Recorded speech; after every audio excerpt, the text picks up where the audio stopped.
La foneria era una de les seccions principals de la fàbrica. N'ocupa les 3 primeres naus. Tota l'activitat girava al voltant dels 2 alts forns, encara ben visibles des de l'exterior.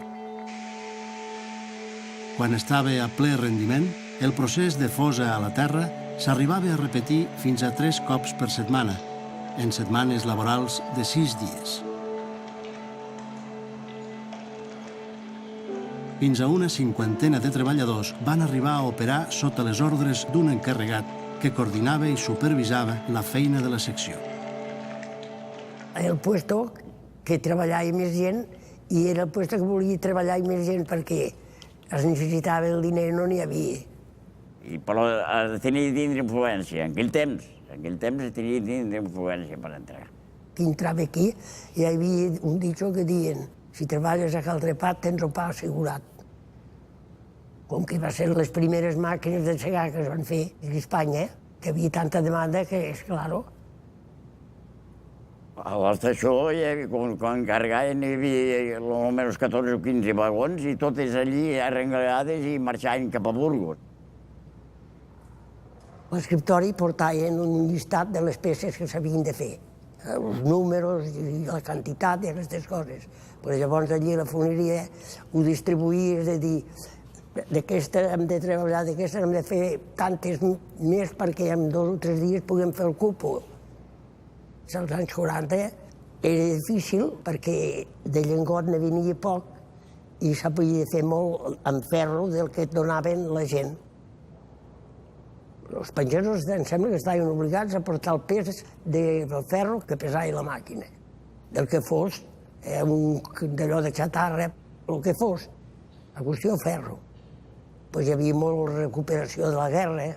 Ponent va explotar 2 o 3 obusos que també els posàvem allí al forn i... La foneria és la més pesada. Molta fum, molta calor i molt de tot, ja.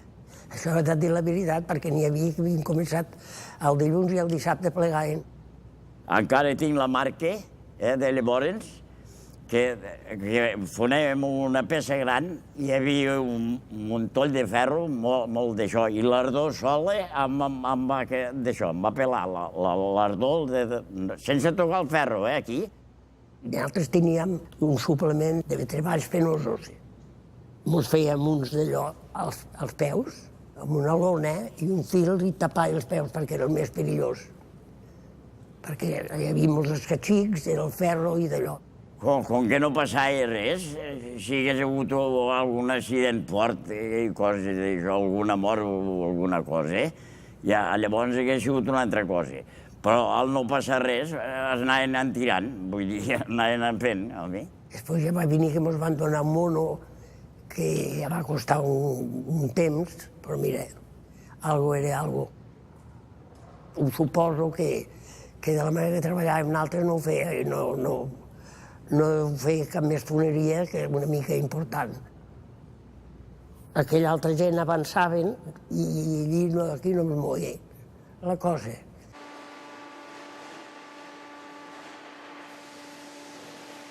Perquè abans aquí a Caltrepat no hi havia cap més fàbrica per aquí. I ara hi ha la Roca i tots aquests, la meitat d'operaris que tenien, quan van començar eren d'aquí. No es guanyava gaire, més cap aquí. En van marxar molts, de treballadors. Molts van anar a buscar feina cap a la província de Barcelona, per aquí dalt, i a la part de Barcelona pagaven més i molts marxaven cap allà. Va plegar molts d'aquesta manera.